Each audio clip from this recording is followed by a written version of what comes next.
So in 2006, we really felt that our season was up there at World Changers, and we decided to stay put and not move anywhere, but just start praying and seeking what God wanted us to do next. And so we stayed put and started praying and praying for God to open up doors for us to go and minister, consult with churches and preach to whoever would open the door to preach. And it happened. Doors started opening, opportunities started coming, and even some very awesome job opportunities, but we just didn't feel it was God's will to do it.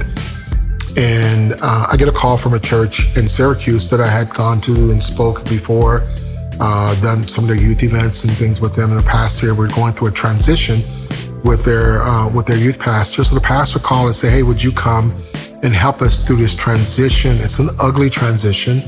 It's a very painful one. I just need someone to help me through this journey. So it's like, sure. So I started to fly from Atlanta to Syracuse once a month just to be there to help them kind of behind the scenes, help them restructure.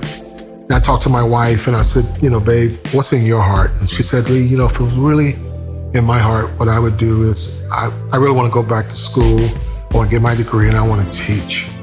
And I knew right then that based on what I had been experiencing about my family, my girls, and then my wife telling me, I can't grow a church if my wife is not there. And I don't want my kids all over the place. I want them to be settled.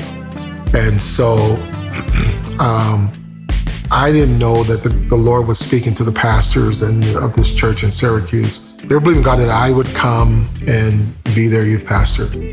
At the same time, God is doing this thing in us, and so out of all the places in the world, I just recently got a job offer from a place in Atlanta at a beautiful, big, thriving church where I didn't have to leave. I didn't have to relocate. It would have just been the perfect scenario. I got a job opportunity and offer from my home state and city in Houston at one of the largest churches in America at the exact same time. And then I get this offer.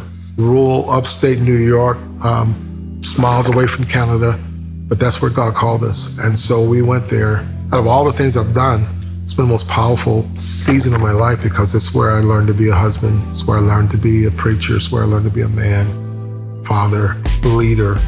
Also where I learned what the next chapter of my life was supposed to be, and where I thought 10 years ago, 15 years ago, 20 years ago, 25 years ago, 30 years ago, I thought I was ready back then. I wasn't close to being ready, but I am now.